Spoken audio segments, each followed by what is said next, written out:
killing an innocent person and emphasizes the value of human life. If anyone murders an innocent... Is the Quran verse from chapter 5, verse 32? Yes. Yeah. We're very aware of that verse, but you can read out. Okay. If anyone murders an innocent person, it will be as if he has murdered the whole of humanity. And if anyone saves a person, it will be as if he has saved the whole of humanity.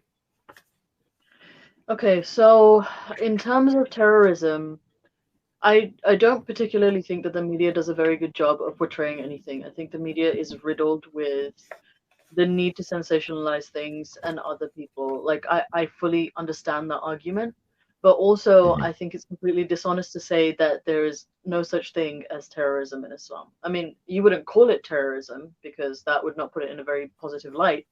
But there is a concept of fighting and assimilating people and conquering land and taking things over. There is that concept because Islam, unlike Christianity, had a very political movement throughout its growth while Muhammad was alive.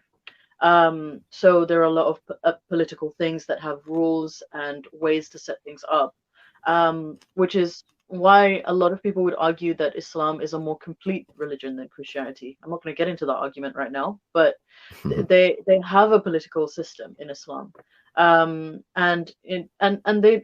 and I think that a lot of apologists like to say, oh, Muslims aren't allowed to destroy trees or animals and things like that. That's because they want to take those things over.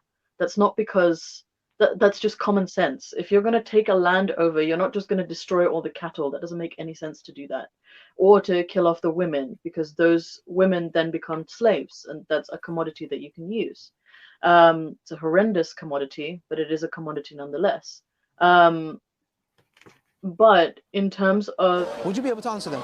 Is this the ex-Muslim test? Yeah, kind of. You're going to give me the ex-Muslim test? Yes. Ali? Yeah, You're really going to do that? I really am. Okay. You can ask. I don't know if I know the... Okay, what I'm going to do is this, sister, yeah? I'm not going to ask. I'm going to assume the best.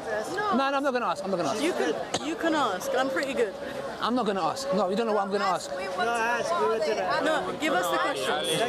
I've already agreed. Ask. Okay, all right. Okay.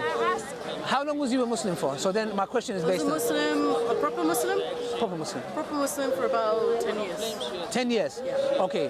What is the difference between an arkan, a wajibat, and a sunnah of a salah? Yeah, I don't know that. Okay, because the reason I've asked you how long you was, because if you was for 1 year, I wouldn't ask you this question, because this is something that you would find out. You should find out at the beginning, but it will take a bit of time, yeah? I mean, I've been away from Islamic studies for a little while as well. Somebody doesn't know that they're not a Muslim?